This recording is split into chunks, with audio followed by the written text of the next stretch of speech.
Welcome to Game of Roses. This is PaceCase. This is Bachelor Traitor Clues. Oh, okay. Yes. Traitor Clues. I It's see you're in a black Monday. hoodie. Is that part of his outfit? I'm inviting you to be the next traitor. No, it's just very cold in my place, so I'm wearing it. It's freezing. Yeah, What I is know. going on? It's a nightmare. I know, it's unlivable, but... I went outside and people's outfits are like, it's what I think you would expect at the North Pole. Parkas and shit. LA in the 40-degree weather. We are about to deliver a Digging Deeper for you on this Monday, but we also must do a brief celebration because this past week, spoiler alert for Traitors, if you don't want to hear the results of Traitors, if you haven't watched it from last Thursday, you should now skip. You're probably not going to want to listen to this podcast. Yeah, this whole episode is going to be hard for you to listen to. I'm about to reveal the results of Traitors that happened again last Thursday. Right now, we have very exciting news in the Bachelor world. We have our first Bachelor franchise champion of Traitors, Gabby Windy. Oh my God. Gaggy. She won. Yes. She won with 3 other players. Dylan Efron, Lord Ivar Mountbatten, a British royal, and Dolores from Real Housewives. And she's married. Yeah, She more got married in importantly, she celebration. has married the love of her life. And Robbie Hoffman. what a week for us. I know. Can't believe how happy so I happy. am that she won Traitors. To And me, that she's married. yes. The I don't marriage even to know me is her. like, whatever, I'm happy for her. But the Traitors marriage win. to me is Yeah. like, whatever. People get married all the time. Who cares? But the Traitors I'm win. getting married in 1 week, Clues. But I know you personally. That's a very different thing. Yeah. But I have a you know- strong parasocial relationship with Gabby. I do as well, but her winning Traitors to me was like the Dodgers winning the World Series. I feel invested in the win. I feel like I'm part of the win in some way. So thank you, Gabby, I for this agree. thrilling victory, and congratulations on the marriage. To The start nation off, needed this. it truly did. In a year when we're not even going to get a Bachelorette, we at least have a Bachelorette winning the crown in what is arguably, to me anyway, the greatest reality show ever made in Traitors. And the ring in the even greater game. Yeah, she won a ring and a crown in like the same week. It's so incredible. I just started watching this season of Summer House. I'm a little behind. And Sierra just came off of Traitors, and her attitude is so good. She's just like, fuck you, I'm going to lay my dick on the table. And I was like, oh my God, Traitors has changed Sierra. It's great. I think it changes everybody. But Yeah. to kick off this Digging Deeper in celebration of Gabby's big win and her marriage, we have our first 2 clips are from these little videos that Cosmopolitan magazine made, where Gabby basically is calling out the thirstiest Bachelor Nation alum. This Cosmo thing is called Cosmo Cheap Shots. We have video of it for you for the first time also. So if you're just listening to this, you can watch all of this on our YouTube channel, or you can watch it on our Patreon as well. So are you ready, PaceCase, for this first clip? Let's go. All right. This first clip has Gabby ranking the best Bachelor guy to ever go on Dancing with the Stars. Here we go. Many Bachelor alum have competed on Dancing with the Stars. Rank the following from the best to worst dancer: Nick Viall, Joe Amabilie, Joey Grazia Da. I would say Pronunciation. from best to worst, I mean, they're all pretty bad, I'd say. Even though Joey won, but it's like, who was the competition? Best Joey. And I didn't watch Nick Viall, but I imagine he's a little better than Joe, who has 2 left feet and was known as the worst one. Brutal. Was known as the worst one. Dang, Grocer, you just gonna take that? I know, it's so brutal. She just comes straight for him. I also love that she didn't know how to pronounce their last names. The pronunciation is incredible. All 3 of Doesn't give a these fuck. guys are like, arguably, I would say they're all in the top 10 most famous guys to ever come out of the show, all three for sure. And she has no idea how to pronounce them, especially Grocery Store Joe's last name. I'm sure she's am by left, two left feet. Exactly. But always good to see Gabby doing what she does, her kind of lovable dingbat thing.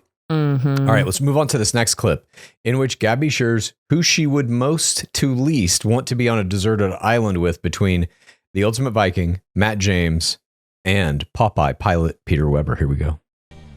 Rank the following men from who you'd most to least want to be stuck on a deserted island with, and tell us why. Clayton Echard, definitely not. Matt James, absolutely not. Peter Weber, no. I mean, they'd be useless. I feel like they have no skills whatsoever. I don't want to be stuck on a deserted island with any man. I want to be stuck on a deserted island with a woman, my girlfriend. So let me drink to that. Jesus Christ. There you have Let me drink to that. Doesn't want to be stuck on an island with any man. Now, I will take some issue with this. If you're going to be stuck on a deserted island, I think you want, of those three anyway, Pilot Pete. He can fly an airplane. If you find an airplane, or if that ever comes up, that always comes up in like Lost and shit. They're like, we found an airplane. Who can fly it? I'll give it a shot. And then they all die. Yellow Jackets, too. They find a plane. That one was a little different, though, in Yellow Jackets. A ghost blew that plane up, seemingly. I don't know. Can Pilot Pete defeat a ghost in the cockpit? Look, I think out of those three, who's going to defeat a ghost? Probably Matt James. Really? I think it's Ultimate Viking. Because he'll have the like supreme Christian exorcism play, you know? He could do a blessing. I imagine he on can do exorcisms based on that breakup post. Yeah. Although I feel like I love Gaggy is just like, no man. And it's just like, well, she can just answer whatever she wants. Yeah. Ultimate Viking, obviously, we understand why she wouldn't want to be trapped on a desert island with him for that, because he was the owner, operator, and purveyor of the rose ceremony from hell.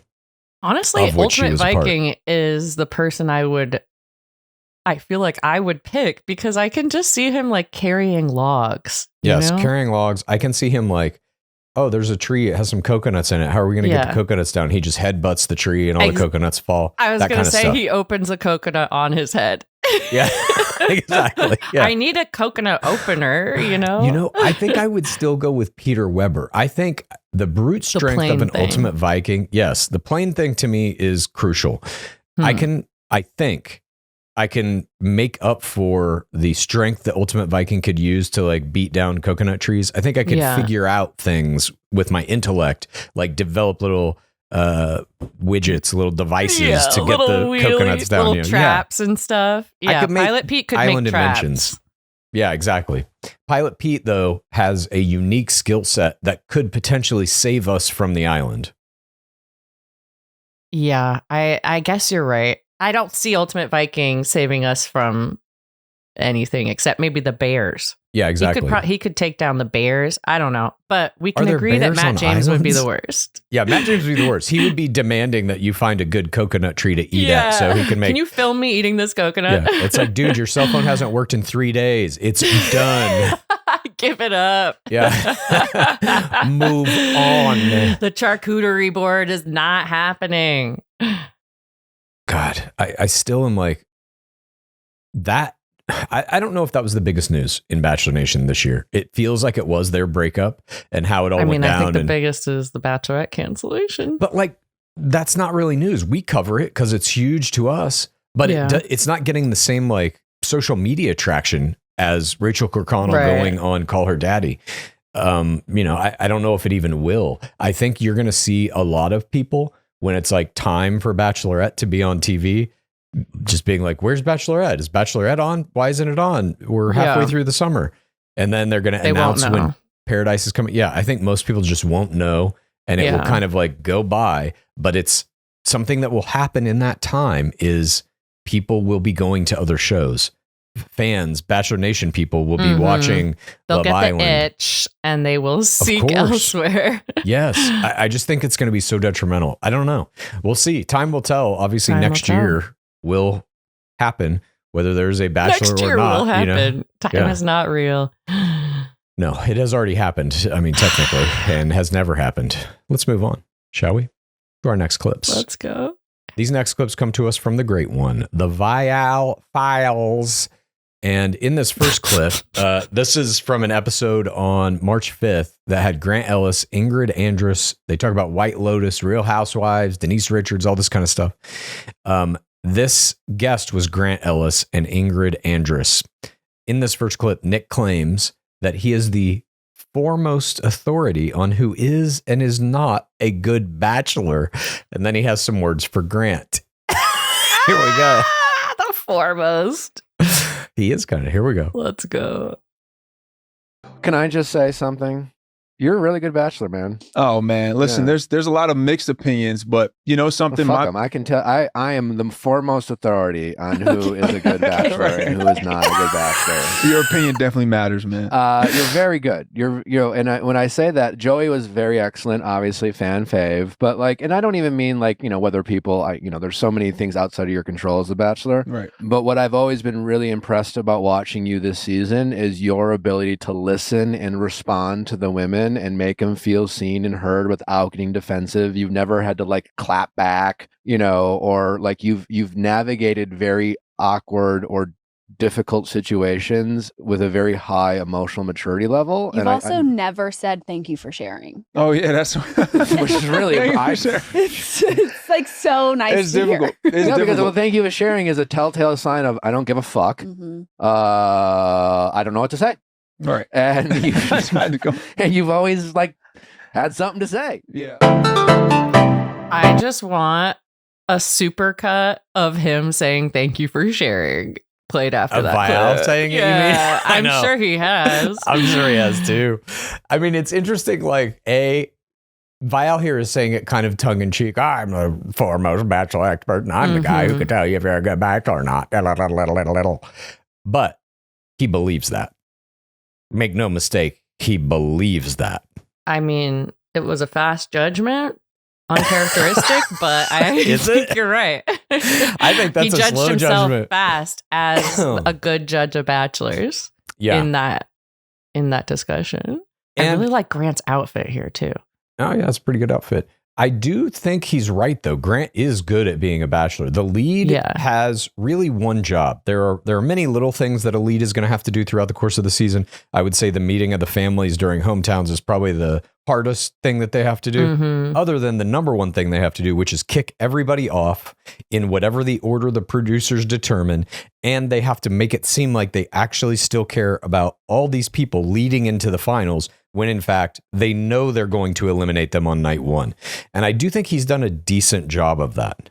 100%. And the thing about the active listening too, I feel like that was something that Joey, as Gaggy calls him, Joey Graziade said. I would have lost my mind if she would have gone, and Joey Grazizi. Grazizi was so good at taking in people's PTCs and like making them feel seen. And like, even if you're in 11th place and you're just like a fool character, like I'm going to take you seriously and make it look like you're an actual romantic prospect for me. And I know, the wet thumb was like, we kind of made fun of it or whatever, but it really is a move that conveys concern. I can see you're crying and I'm going to do an action to try and help you with that. Yeah, I don't have a tissue, but I'm going to dry that face. I'm all thumbs. Grant's done a couple of wet thumbs too. But I do agree with Viall here. I have to say, I think Grant is a really good bachelor. I just don't know if his season is going to go down historically as an important one, other than maybe the last season of The Bachelor. In that case, it will be very important. I'm hoping that's not the case. I'm hoping that's not the case for Jen Tran too. It'll be so sad. It's just so hard to like to separate Bachelor from Bachelorette because they are the same thing. You know, like the narrative of whoever the Bachelorette is starts with their rookie season in Bachelor. Like take Gabby, for example. You know, if she wouldn't have had the rose ceremony from hell in Bachelor season 26, that she would not be in Bachelorette season 19 with Rachel Recchia on the Paradise Cruise to Hell. I think if there was no rose ceremony from hell, it would have been Gabby alone as the Bachelorette. I think it would have been Susie Evans. Interesting. Yeah. We will never know. I feel like Susie's still always in the conversation. Yeah. I mean, isn't she dating the Glazeman now? Yeah. I think so. I think so too. I think they're still together. Nonetheless, let's move on. We have a second clip here from the Viall show in which Grant reveals why Zoe made it so far in the game without having a romantic connection and why he felt compelled to help her. You're going to want to hear this. Here we go. Oh, God. Gong noise. Gong. If you want to see this clip and hear this clip and hear me and Lizzie reacting to it and hear all the rest of the clips, we got more clips from Viall Files. We got Ben and Ashley Almost Famous. We got Out of the Pods. We got more Viall Files. And we've got a very interesting couple of clips to end with that are Dark Lord Coming talking about Traitors. So if you want to get all those and you want to get access to all the PaceCase Palapas, all the Clues Corners where we just watched the Traitors finale. God, it was so good. And this entire season of Love is Blind season 8. If you want access to all that, our Discord, ad-free episodes, basically everything we do, all you got to do is go to patreon.com/Game of Roses. Join Weekly us in the live bottom of shows? the pit. Weekly live shows as well. We hope to see you there very soon. Please rate this podcast. Please review this podcast. Please get a friend to listen to us. And then please rate this podcast. Please review this podcast.